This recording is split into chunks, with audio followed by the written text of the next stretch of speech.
Apparently, the FBI has now found thumb drives related to the Hillary Clinton email scandal, and the information on those thumb drives have not been reviewed. That, too, will soon be declassified and handed over to Grassley's investigative committee. This is what Chuck Grassley tweeted, the senator from Iowa.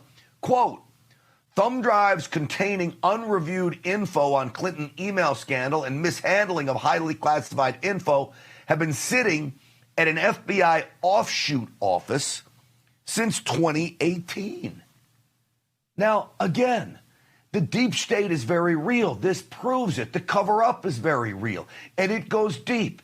And Kash Patel and Tulsi Gabbard and John Ratcliffe, Dan Bongino, doing everything they can possibly do to get to the bottom of it, because I think there were booby traps along the way so they would not find a lot of this information, which is why we're getting this information now as they get and dig in deeper and deeper.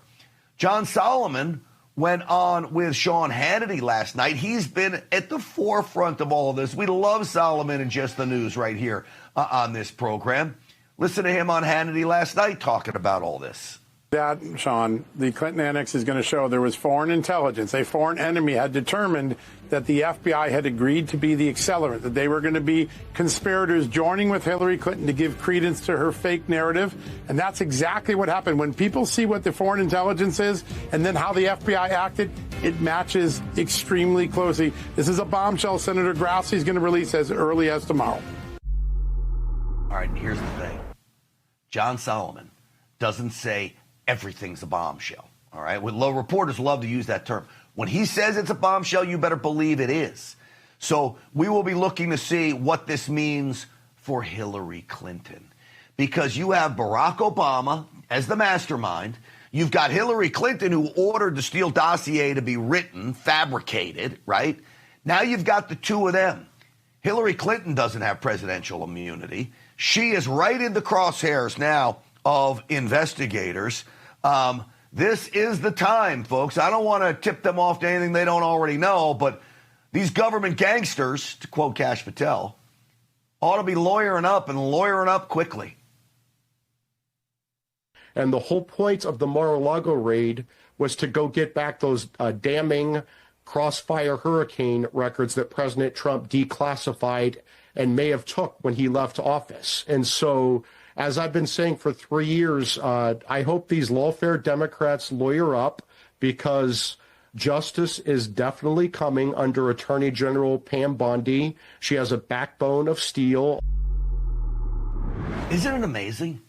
Everything we told you they were doing when they raided Mar-a-Lago, we said they were after something. This wasn't just about President Trump. Certainly that was part of it.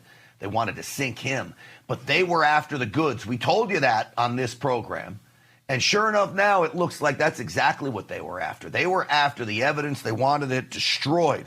And then, of course, there's the ringleader, Barack Obama. What happens to him? Here's John Solomon again, making a lot of news on with our buddy Steve Bannon.